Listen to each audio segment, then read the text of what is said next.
akhirnya disalahgunakan dengan menggunakan pelecehan seksual. Banyak kan?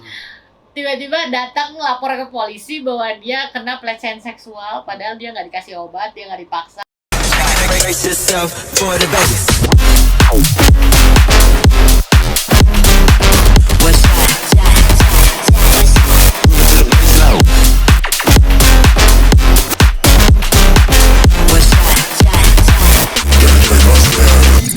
Kembali lagi di channel gue, Gohandaya. Hari ini kita akan podcast bareng salah satu sahabat gue, ya. Erika. Namanya Erika, teman-teman. Yap. Nah, teman-teman, langsung aja, biar kita nggak terlalu lama buang-buang waktu. Hari ini kita akan bahas sebuah topik yang lagi hits banget, lagi hangat-hangat banget nih ya.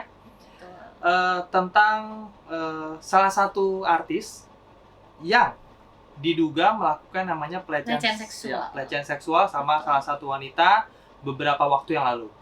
Nah, teman-teman, tapi di sini kita mau meluruskan dulunya, kita nggak cuma bahas artis itu dan kita nggak akan terlalu gimana, kita lebih bahas ke in general ya. Iya. Ya, kenapa pelecehan seksual bisa terjadi? Betul. Terus dan kenapa ya all about pelecehan seksual itu sendiri lah. Yes, gitu. benar banget teman-teman. Nah, sekarang aku mau nanya nih ke Erika nih ya. Iya. Kak, kalau menurut lu sendiri nih ya, pelecehan seksual itu menurut lu tuh apa sih? Oke. Ini gue menjawab sebagai orang awam aja ya. Jadi pelecehan seksual tuh sebenarnya ada berbagai macam. Ada pelecehan verbal, ada pelecehan psikis. Pelecehan verbal itu sebenarnya kayak catcalling. Catcalling tuh kayak biasanya cewek-cewek jalan terus disuit-suitin gitu. Nah, itu. Begitu aja catcalling? Iya. Lu jangan-jangan termasuk pelaku? Kayaknya dulu gue zaman masih bocah. Emang gitu ya, luar biasa ya lu ya. Masih kecil. Makanya sekarang ini kita sebagai kebanyakan yang gitu cewek. Yang digituin ya. Walaupun tidak menutup kemungkinan lelaki pun ada yang merasakan seperti itu, tapi sebagai korban kita harus lebih berani sebenarnya. Kayak semisal kalau misalnya kalian tidak terlalu berani untuk melawan, kalian harus mencari cara agar tidak di dekat mereka. Tidak di dekat orang-orang seperti itu. Iya, menghindar. Jadi kalau misalnya lagi jalan di mana, kita lewat mana gitu. Betul. Tapi sebenarnya akan alangkah lebih baiknya ketika lu datengin orangnya. Datengin langsung tegur itu. Lu langsung bilang, "Kenapa lu manggil gue?" Nah, ketika mereka mulai biasanya mereka akan kayak kagok karena nggak nyangka kita akan datang. Biasanya akan ya ada beberapa berkilah lah ya, langsung aja kasih tahu. Tapi kan bisa aja nih, Cak. Mereka alibi misalnya, enggak, gue nggak catcalling lo tuh, gue nggak manggil lu kok, lu aja kegeeran. Bisa jadi kayak gitu, tapi kalau udah kayak gitu ya udah, lo makanya gue orang yang lebih memilih untuk diam. Maksudnya gue nggak menantang, gue nggak apa, karena menurut gue ya itu udah nggak penting sih, menurut gue ya. Kayak lu ngeladenin tukang ojek, ngapain lu? Oke. Kan? Itu kan tadi kan kita bahas tentang catcalling yang secara verbal nih. Nah, bukan catcalling. Catcalling kan pelecehan seksual secara verbal ya. Nah, sekarang kalau pelecehan seksual yang non verbal itu bahkan kadang gini ya, non verbal itu kan kayak ucapan dan sebagainya macam ya. Yes. Bahkan ada yang sebentar sebelum kita masuk yang ke fisik gitu, kita ada yang kayak sekarang medsos kan modelnya. Kayak lu komen aja itu bisa jadi pelecehan seksual gitu. Komen di Instagram, TikTok, apapun itu gitu. Contohnya apa nih biar orang kita tahu nih. Contoh sebenarnya gini, kita nggak bisa menggeneralisir ketika ada orang yang memang sengaja memamerkan bentuk tubuhnya. Terus kita memang tidak bisa kontrol orang akan komen apa. Betul. Tapi seenggaknya orang yang komen ini kelihatan nih otaknya gimana ya kan. Kadang ada nih kayak cowok ke ceweknya pakai bikini, padahal udah di kolam renang, betul dong. Yes, memang pada tempatnya ya. Pada tempatnya ya kan, tapi langsung, waduh gagal fokusnya kemana nih? Itu udah pelecehan. Waduh, sumurnya di mana-mana nih. Nah, gitu. Itu deh termasuk pelecehan. Tuh ini ahli dia kayaknya nih. Kalian tahu nggak sumur tuh apa? Ahli dia. Kalian coba lihat di Google ya, sumur tuh apa singkatannya. Benar banget. Itu zaman dulu banget sih. Iya dong, kan angkatan lama ya. Angkatan lama. Iya. Oke, terus apa lagi? Dan bahkan tuh nggak cuman ke cewek doang. ke cowok pun ada sekarang cowok gitu. ada. Iya, kayak cowok-cowok sekarang kan memang mereka latihan fitness untuk memamerkan tubuhnya. Tapi iya kayak lu gitulah ya, bagus banget tubuh lu gitu kan. Terus habis itu, tapi kan bukan berarti mereka itu mau dilecehkan kan. Mereka hanya ingin appreciate diri sendiri dengan oh ini hasil kerja keras gue. Aktualisasi mereka juga lah ya. Betul. Nah, terus kasusnya apa? Kasusnya adalah ketika perempuan ada yang komen, aduh rahim aku jadi anget nih. Banyak kan sekarang kan komen pernah lihat lu nih. Bangke. Aduh, rahim aku anget. Iya. Oke. Banyak dong kayak gitu. Iya. Istilahnya kayak ini, pas waktu pertandingan badminton tuh Asian Games. Jojo. Yes, Jojo. Jojo buka baju. Jojo. Hey. Atau si Antoni Sinisuka Ginting. Iya, tapi lebih ke Jojo ya. Jojo yang suka buka baju kan. Oh iya benar, kita Jojo buka baju. Iya, Jojo kan buka baju.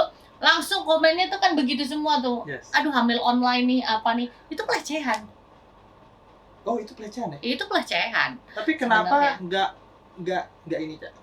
Enggak diangkat gini kan. Karena kan sebenarnya pemahaman tentang pelecehan seksual itu kan masih minim banget kan. Semua orang pemahamannya adalah ketika pelecehan seksual itu adalah yang ucapan yang langsung vulgar, yang langsung atau pegang fisik gitu kan. Jadi dan seringnya kalau lelaki yang gituin emang nggak dibahas. Gitu. Emang senang? Gue nggak tahu kenapa gitu. Maksudnya lelaki itu lebih cuek sih, mungkin. Ya, kayaknya itu deh. Ya, jadi kayaknya itu benar gak sih, laki-laki itu lebih cuek. Jadi kayak laki itu kayak ya udahlah bodo amat deh gitu. Bodo amat. Kadang ada yang menikmati juga gitu kan, maksudnya gitu. Tapi itu sebenarnya sudah termasuk pelecehan seksual. Nah, pelecehan seksual yang selanjutnya adalah pelecehan seksual fisik. Ini yang parah. Ini yang parah teman. Ini yang parah. Ini yang baru terjadi. Baru terjadi ya kan. Ya? Baru diangkat kayak sebenarnya jangan salahkan pakaiannya. Jangan salahkan tempat di mana dia dapat pelecehan seksual itu. Gitu. Karena kebanyakan ini menyalahkan si korban, gue bingung nih. Oke. Gitu. Kayak misalnya dia mendapatkan pelecehan seksual di klub. Apakah perempuan tidak boleh ke klub? Boleh. Boleh dong. Boleh. Terus ke klub lu mau pakai gamis? Enggak dong. Dia nggak mungkin. Nggak mungkin kan? Malah aneh loh. Aneh kan? Gitu.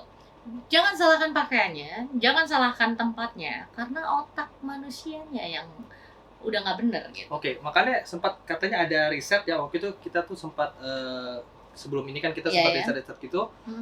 Katanya pakaian itu sebenarnya nggak menentukan orang itu akan kena pelecehan seksual atau tidak. Betul bahkan banget. Konon, bukan konon sih, riset yang mengatakan itu hampir lebih dari 60% itu perempuan yang mengalami pelecehan seksual padahal dia itu memakai pakaian yang tertutup. Betul banget, benar banget, gue setuju sih itu sih, karena nggak selalu yang pakaian terbuka. Karena biasanya apa? Jarang lu dengar di klub itu terjadi banyak pelecehan seksual. Karena apa? Kenapa? Karena orang-orang perempuan zaman sekarang juga nggak bego-bego banget. Dia akan pergi dengan orang yang udah dia percaya. Oke. Ada yang jagain. Ya, istilah kata biar nggak dibungkus ya. Biar nggak dibungkus. Tapi ketika terjadi bungkus membungkus itu berarti suka sama suka, bukan pelecehan seksual. Berarti nggak bisa dikatakan sebagai pelecehan seksual, enggak ya? Itu karena dia suka sama suka. Oke. Berarti kalau misalnya dalam hal kayak gitu bisa dikatakan sebagai pemerkosaan nggak?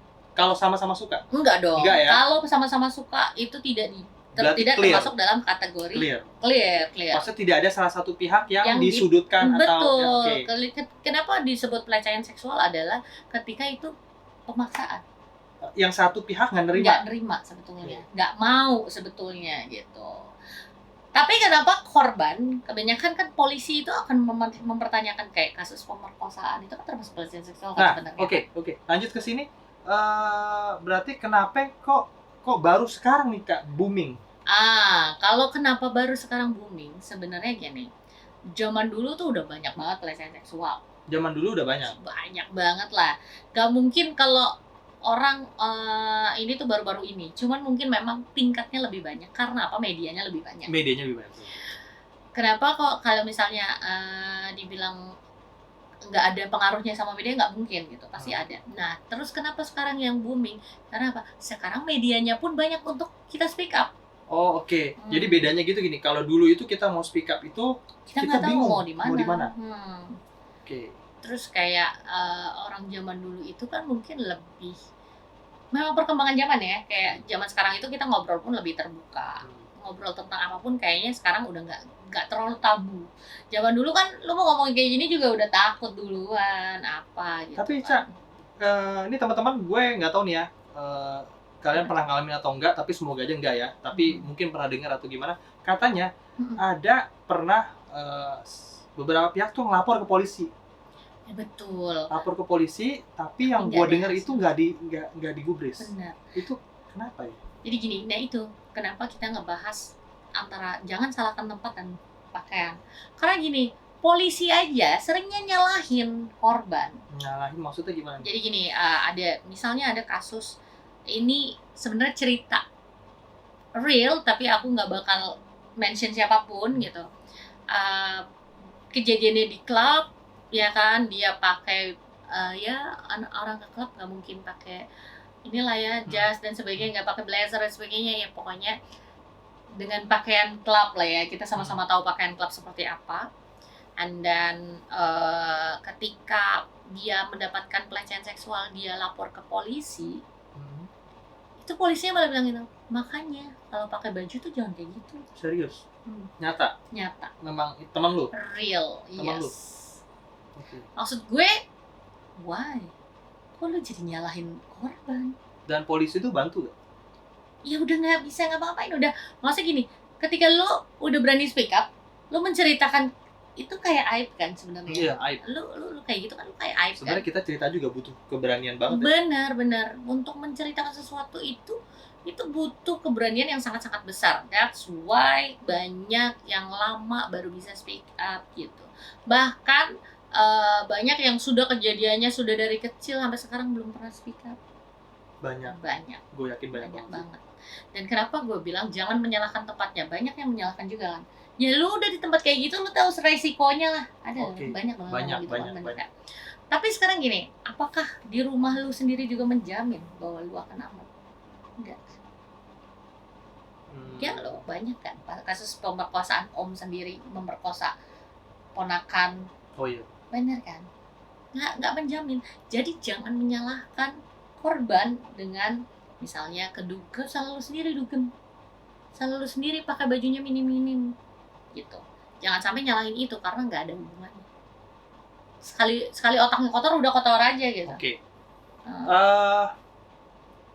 Sekarang gue mau nanya. Terserah sih, lu mau cerita atau enggak. Oke. Tapi kalau boleh jujur nih ya, lu kan sebagai seorang perempuan ya. Iya. Yang gue lagi bahas kan cewek nih. Iya. Benar. Boleh. Kalau lu sendiri, lu pernah gak sih sebenarnya ngalamin? Oke. Jadi sebenarnya mungkin bisa dibilang ini gue kejadian udah lama banget. Oh jadi lu pernah ngalamin? Pernah. Cuman menurut gue sebetulnya dibanding dengan cerita-cerita sampai 2021 which is 20 tahun lu baru berani ngomong. Benar. Oke, sekarang kita ini coba kasus yang lagi booming kemarin ini nih, menurut lu kenapa kok sampai ini cewek akhirnya berani ngomong nih? Dan which is gini loh, sorry ya, pada saat itu lu nggak berani ngomong itu sebenarnya kalau lu mau ngomong juga sorry, cowok itu juga cowok nggak jelas. Iya, asal nggak bisa ngapa-ngapain juga. Gitu. Itu nggak bisa ngapa-ngapain gitu. Nah sekarang yang di sini kan yang kasus yang lagi booming ini kan cowoknya kan public figure nih. Iya. Orang terkenal. Which is pasti punya power deh. Benar.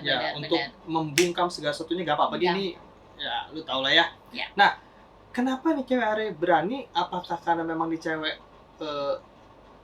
udah deh gue ngomong, atau memang bisa jadi dia sudah punya backingan di luar sana dan gue yakin dia pasti punya, makanya dia berani ngomong. Nah menurut lo dari sudut pandang lo sebagai seorang perempuan itu gimana? Akhirnya kenapa kok Nyarok berani ya? Di luar si perempuan ini benar atau enggak kita nggak sama-sama nggak tahu. Kita nggak tahu. Cuman kita menitik beratkan kenapa dia sampai speak up setelah sekian lama gitu kan ya. Jadi sekarang menurut gue gini, kan dia pengakuan dia adalah dia dulu sudah pernah speak up, tapi malah dia diserang balik. Tapi almost seperti itu. Dia pernah ya? Pernah. Iya, dari yang gue baca juga dia pernah. Iya, pernah, dan dia diserang balik karena dia tidak punya back sama sekali kan. Gak punya backup. Dan yang konyol adalah ketika dia bilang gini, susah mbak, soalnya mbak gak punya bukti, gak punya saksi gitu kan. Bukti saksi pelecehan seksual. Yes. Lah Kalau gimana lu mau punya bukti? Saksi oke deh. Ya saksi oke deh teman-teman. Kita bisa cari tapi kalau orang yang ada bukti. Lu pikir gila? Orang mau dipelecehan seksual terus ngerekam kan goblok.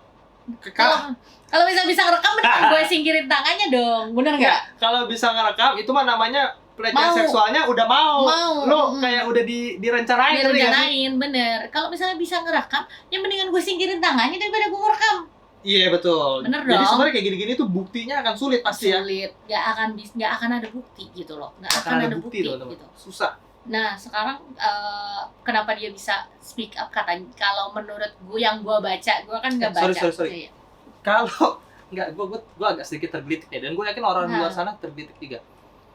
Teman-teman yang nonton nih, tadi kan dibilang kalau misalnya butuh bukti ya, ya kan butuh bukti secara rekaman gitu kan, which is orang bisa ngeliat gitu. Kalau kayak gitu jatuhnya mah berarti ya memang udah diorganisir gak sih? Bener, itu kayak settingan dong. Nanti ada malah, nanti yang ada malah dia akan ngomong gini, loh ini kamu ada buktinya, kenapa kamu nggak ngelawan segala macam? Iya, akan lebih salah lagi. Serba salah lagi. Iya, si korban ini sebenarnya posisinya serba salah udah, gitu. Okay. Ketika dia berani speak up, otomatis dia yang mendukung banyak. Nah, ini yang menjadi masalah buat gue adalah ketika kita ngebahas ini di luar dari pelecehan seksualnya, kan karena public figure. Karena public figure. Orang-orang jadi banyak persepsi. Iya. Bener ya?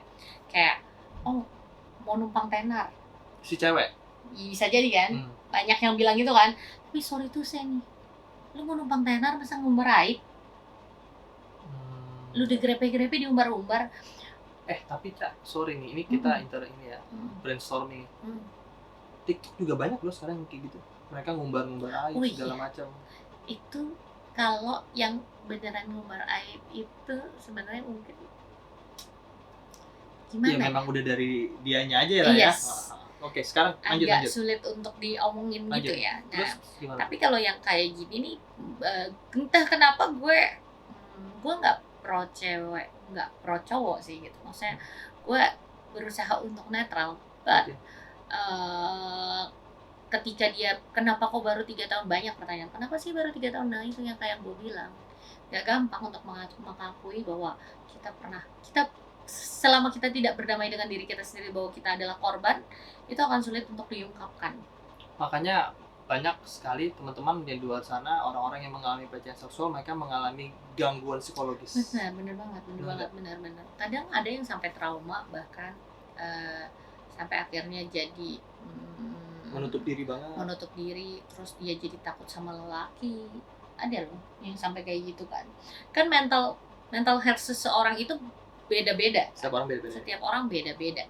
Jadi nggak semuanya kuat gitu. Ketika ada orang yang kuat dan berani speak up, kenapa lu hujat gitu? Nah, ini penyakitnya netizen kita ya. Kenapa lu hujat, lu kayak yang kok aib diumbar-umbar, ada yang bilang gitu. Ini orang gila ya. Bahkan ada yang bilang di situ, yang ini malah pas kejadian itu si cewek dibilang kayak mau dienakin kok nggak mau gitu. Iya, diteriakin gitu, itu udah nggak sopan banget kan.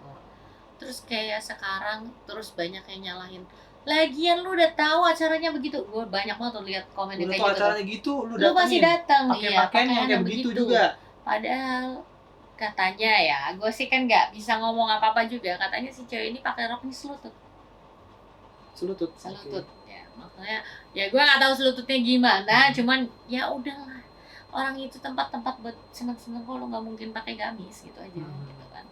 Lo kalau misalnya orang yang lain makanya pakai celana, nggak ada yang bilang kalau pakai celana kita nggak bisa dilecehin loh. Ya orang tadi yang kalau kalian dengar gue dari awal, riset mengatakan kalau pakaian lu tertutup pun juga lu masih akan bisa mengalami hal kayak gitu. Semua kembali ke otak. Balik lagi ke pelaku ya. Jadi jangan pernah menyalahkan korban, jangan pernah menyalahkan tempat di mana korban kena pelecehan seksual, jangan menyalahkan busana karena bukan itu gitu. Itu balik ke permasalahannya bukan di situ, balik ke otak masing-masing kan, Dan kadang tuh kita terlalu bahkan ya banyak kejadian pelecehan seksual oleh artis-artis luar negeri yang ganteng-ganteng ya, akhirnya pada belain yang cowok gitu kan. Maksud gue why? Kenapa gitu? Maksudnya karena dia ganteng terus jadi keadilan sosial bagi rakyat good looking gitu kayaknya kan, jadi kayak kesel aja gitu kayak ngebacanya gitu kan. Ada yang bilang kalau lu ganteng lu dimaklumi ya. Iya. Cuman kalau misalnya udah nggak ganteng begitu kan kesel juga ya. Tapi punya duit bingung nggak lu? Nah kan bingung nggak lu? Bingung gitu kalau kayak gitu. Cuman ya udah gitu, balik lagi ke gimana sih caranya biar kita nggak kena pelecehan seksual. Pasti kan ada pertanyaan begitu dong. Sebenarnya gue nggak bisa jawab sih dengan lugas karena terbukti bahwa bukan busana lu yang menentukan. Lu mau ngomong akan tertutup, bukan, enggak gitu. Tapi lebih ke kitanya. Misalnya lu mau pergi ke klub, lu bawalah temen lu yang paling lu percaya. Paling enggak salah satu harus ada yang misalnya, sorry nih, gue tidak mengharamkan minum-minum, benar nggak? Karena semua orang berhak untuk memilih mencari hiburannya sendiri. Kita nggak boleh judging. Tapi misalnya begitu, lu memilih teman untuk pergi itu selektif. Itu memperkecil kemungkinan untuk terjadi hal-hal yang seperti itu. Minimal dijagain. Makanya yang kayak kejadian yang cewek itu, cuma gue nggak tahu nih, yang dari dia cerita itu ada satu cowok yang dia nggak kenal, dan dia nolongin dia, dan dia narik, dan dia bilang udah lu aman di sini. Nah, sebenarnya dia beruntung banget bertemu dengan orang yang masih peduli, ya kan? Tapi nggak semua orang di tempat seperti itu peduli. Gitu. Jadi lo mesti lebih selektif dalam memilih teman untuk pergi ke tempat seperti itu. Itu memperkecil kemungkinannya, memperkecil doang ya. Gua nggak mau bilang itu bakal tidak akan menghilangkan. Iya, benar. Kalau misalnya pada ujungnya mabok semua, bingung juga. Kobam semua ya udah selesai gitu kan. Oke. Sekarang nih Cak ya, kita masuk ke topik yang mulai terakhir nih ya. Lu sebagai perempuan ya.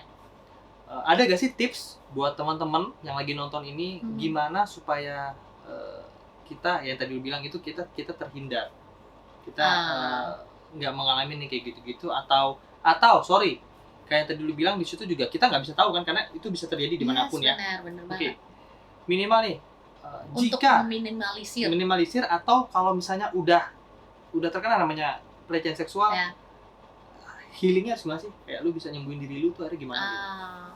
Kalau gue sih jujur, gue kan karena gue kejadian udah lama banget ya. Jadi gue sendiri juga agak bingung kalau bilang healingnya kayak gimana. Cuman ketika gue punya tempat, ternyata lu memang harus mengungkapkan itu sama satu orang gitu yang lu percaya. Cerita aja. Karena itu membuat lu lega dan kayak lu, oh akhirnya gue bisa cerita ini. Karena semakin lu pendam semakin ini. Tapi gue sarankan lebih ke orang profesional. Contoh apa? Contoh psikolog. Karena apa? Psikolog itu lebih ke objektif dan dia nggak akan cerita ke siapapun. Dan dia ngerti how to handle. Itu yang paling penting. Itu yang paling penting. Jadi gini, kita harus berubah stigma bahwa orang yang ke psikolog itu cuma orang yang stres doang, orang yang gila doang. Gitu. Enggak. Bukan itu. Ketika mental health lu yang tahu nih. Lu kemampuan lu tuh sampai mana, di titik mana gitu. Ketika lu udah gak mampu untuk handle itu, lu cari psikolog atau teman terdekat yang menurut lu cukup wise ya. Yes. Bisa. Sebenarnya kenapa gue bilang gue lebih menyarankan psikolog karena apa? Karena teman itu kadang subjektif. Dia deket sama lu, jadi dia kayak bela lu gitu. Kalau psikolog nggak kenal. Jadi dia akan memberi masukan-masukan yang memang benar-benar yang ya udah netral.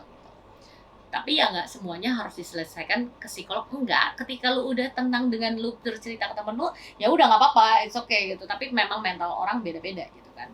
Jadi lu mesti ngerti sebenarnya lu apa yang lu butuhin dalam diri lu gitu. Jangan kayak kadang tuh orang tuh nggak mau denial gitu sama dirinya sendiri, tau nggak? Gue nih sebenarnya udah nggak kuat, tapi gue nggak boleh gini nih, gue harus kuat nih, nggak bisa gitu.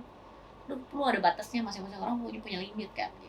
Jadi untuk healing itu orang itu harus bisa menerima dirinya sendiri. Menerima dirinya dulu, baru dia bisa ini kan apa kayak memperbaiki yang di luarnya gitu kan. Kalau selama dia tidak bisa menerima dirinya, maksudnya kayak denial terus, ya itu nggak akan hilang gitu. Itu akan tetap jadi borok gitu.